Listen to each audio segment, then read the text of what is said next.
રાજ્યની શાળાઓમાં શિક્ષકોની ઘટ પછી સરકારી કોલેજોમાં પ્રોફેસરની ઘટ વર્તાઈ છે। સરકારી ડિગ્રી એન્જિનિયરિંગ કોલેજોમાં પ્રોફેસરની ઘટ જોવા મળી। છેલ્લા 4 વર્ષથી વિદ્યાર્થીઓ પ્રોફેસર વિના જ ભણી રહ્યા છે। કેટલાક વિષયો એઆઈ, રોબોટિક્સ, ડેટા સાયન્સ સહિતના કોર્સમાં ફેકલ્ટીની અછત છે। એઆઈ સહિતના કોર્સ તો થયા પણ વિષય ભણાવવા માટે ફેકલ્ટી જ નથી। રાજ્યની 18 કોલેજોમાંથી 9 કોલેજમાં પ્રિન્સિપલ જ નથી। 135 સરકારી કોલેજમાંથી 73 કોલેજમાં પ્રોફેસરની ઘટ છે। એસોસિએટ પ્રોફેસરની 81 અને આસિસ્ટન્ટ પ્રોફેસરની 461 જગ્યા ખાલી છે। રાજ્યભરની શાળાઓમાં શિક્ષકોની અછત બાદ હવે કોલેજોની અંદર પણ પ્રાધ્યાપકોની અછત છે તે સામે આવી છે।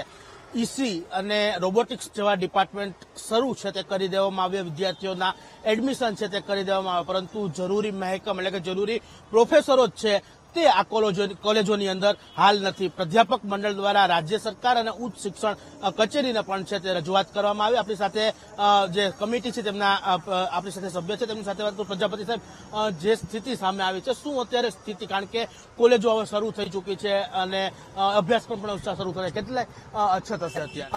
હું તમને કહીશ કે જે અમારી માહિતી છે તે મુજબ ગુજરાતની અંદર ટોટલ 16 કોલેજ છે, ઇજનેરી કોલેજ, એમાં 8 જ કોલેજની અંદર રેગ્યુલર પ્રિન્સિપલ છે, એટલે કે પ્રિન્સિપલની 8 સીટો ખાલી છે। અને આપણને ખ્યાલ છે જ કે ભાઈ રેગ્યુલર પ્રિન્સિપલ હોય અને એક ઇન્ચાર્જ પ્રિન્સિપલ હોય એની કામગીરીમાં થોડોક ઘણો અંશે ફરક પડે। એટલે આપણા માધ્યમથી એ કહીશ કે જે સીટો પ્રિન્સિપલની ખાલી છે તે ભરવામાં આવે। બીજું જે પ્રોફેસર, તો એની આશરે 35 થી 40% જેટલી સીટો ખાલી છે, એનું પ્રમોશન કે જીપીએસસી દ્વારા સરકારશ્રી દ્વારા ભરતી કરે। પછી જે આસિસ્ટન્ટ એસોસિએટ પ્રોફેસર છે એની આશરે 30% જેટલી સીટો ખાલી છે, તો એના માટે પણ સરકારશ્રી ક્લાસ 2 માંથી ક્લાસ 1 પ્રમોશન કરે તો એ સીટ ભરી શકાય તેમ છે।